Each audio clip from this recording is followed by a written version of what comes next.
I'm sure you've noticed that people sound different, meaning their voice changes and sometimes they even act differently when they speak another language. Maybe you've noticed this in yourself, just like I have in me. I've also received a lot of comments saying that I'm pretending to be an American, which in a way is true. Though those comments were intended to hurt my feelings and make fun of me, they aren't entirely wrong. However, I'm not doing this intentionally. It's actually a very interesting phenomenon, so let's talk about it. If you want to immerse yourself completely in the language and become fluent, this is kind of what you need to do at first. You also need to immerse yourself in the culture, and you need to pretend at first. At the beginning, everything feels weird and fake. You don't feel like yourself. Speaking another language doesn't feel comfortable, especially when you start working on your accent. That's when it first feels like you're totally faking it and it's not you. And that's when you especially need to persist until you feel natural speaking with that accent. You can't be as funny as you are in your native language, nor can you show how intelligent you truly are in your foreign language because obviously you're still learning. You lack vocabulary, grammar, and cultural knowledge to express yourself as freely as you would in your native language. It's especially noticeable with jokes. You know when you have a cool joke, but it just doesn't sound funny in your second language when you translate it. Or even when you want to tell something funny that happened to you, it just doesn't sound funny. Well, it's because first, you translate when you need to interpret. And second, it's because you're lacking those casual, natural phrases that natives use that can turn your story into a funny or dramatic one. Not to mention the undeveloped listening and speaking skills needed to be part of a conversation with a group of native speakers and feel like you fit in. Being fluent in a language isn't just about being able to speak correctly. It's also about being familiar with the culture of the language and the country in question. Fluency in a language extends far beyond just mastering grammar and pronunciation. It also involves a deep understanding and appreciation of the culture associated with that language. This means getting to know the customs, history, idiomatic expressions, humor, and even the daily life of the people who speak it natively. When you learn a language, you also learn about the culture that comes with it, like their way of life and what they believe in. This helps you understand and care more about the people who speak it. It makes you more open to different ways of living. You start to see the world in many ways, which can make you better at getting along with others. Different languages have different ways of talking to people. For example, in some languages, there are casual and formal ways to address someone, which can influence how they show respect and form relationships. Learning these different styles can help you better understand social rules and subtle hints. Over time, as you progress in your learning, you even acquire the manner of speaking, intonation, tone, and even the body movements associated with the language you're learning. Languages like Korean or Japanese have intonations and tones that differ significantly from other languages. If you want to speak them and sound more or less natural, you need to acquire those tones. Their cultural and social norms are also different and may seem unusual to other cultures. For example, they bow to show respect, and if you live in one of those countries or even visit, you'll find yourself following those norms. And if you are in contact with that culture for long enough, you'll naturally adopt it, and your personality will change. And to some people, it might look like you're pretending. The way I sound and position myself in my native language differs significantly from how I do so in English for sure. I even think in English differently, but it doesn't happen overnight. Acquiring a language takes time, so over time, you might not even notice these changes. They become natural to you, a real and genuine part of you.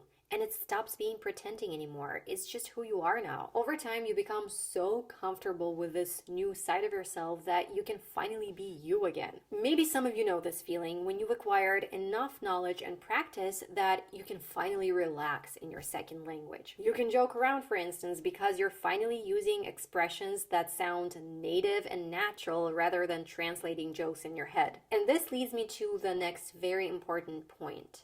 Some languages have specific words and expressions for expressing feelings and emotions that don't directly translate into other languages. I noticed quite some time ago that I express my emotions differently in English.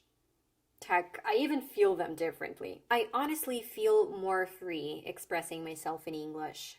To me, words of affection like I love you feel a lot more natural in English than when I say them in Ukrainian. I've thought about this and realized that it's because of cultural norms.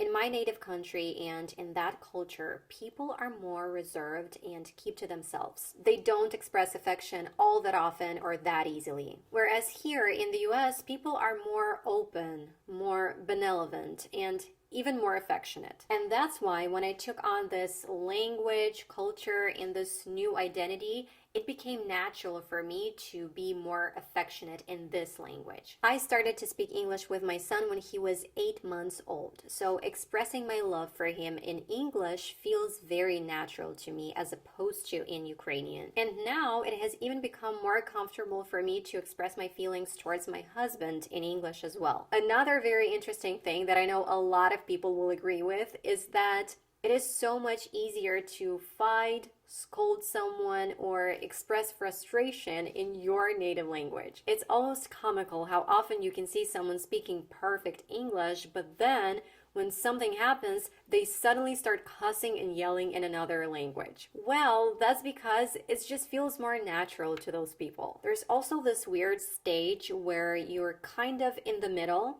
not here nor there. It's like you don't belong to your culture anymore, but you also don't entirely belong to this new one yet, especially with your vocabulary. There comes a point when you feel like you're lacking in both languages because there are words that you forget in your native language and you want to use English ones in their place. And there are words that you still don't know in English and it's like a whole mess in your head. I, for instance, and maybe you've noticed this in yourself, can talk about some things in English better than I can in Ukrainian and vice versa. There are just no words that can suit what I want to say in one language or the other. I am more knowledgeable about certain topics in one language than in the other. And that's absolutely okay. It doesn't mean that you're not fluent in a language. It just means that you're bilingual. And some things feel weird to talk about in one language or the other because it's culture. They might be considered inappropriate to discuss. And also, because I learned about some things only in English, naturally, I wouldn't talk about them as expressively and confidently in Ukrainian. All this is a process, and you need to trust the process and completely immerse yourself in it if you want to achieve true fluency. Don't mind what others think or say about you. Embrace that new identity. Welcome this new side of you with open arms and take pleasure in it. Enjoy it. And mind you, it doesn't mean that you need to give up your peculiarities. Not at all. They are what makes you you. That's what makes you unique. Some people told me that I will never be a true American. And I'm like, who told you that this is my goal? So what? I can be partially American. I can be totally American. Who the heck cares? I am me, and I love where I am right now. In a year, this too will change. So just enjoy where you are at this current moment. When you start using a language every day, it kind of becomes part of who you are, part of your identity. You might even feel like you're part of a whole new group of people. All you need to take away from this video is that the language you speak can significantly shape your personality and worldview, largely because language and culture are deeply intertwined. When you learn a language, you're not just memorizing vocabulary and grammar rules. You're also absorbing the cultural nuances, values, and ways of thinking associated with that language. So relax and enjoy the ride. Well, guys, I hope this video was insightful for you. Now, I would really love to hear your thoughts on this topic, so please share your stance with us in the comments and we all can have a discussion about it. And I'll see you in the next one.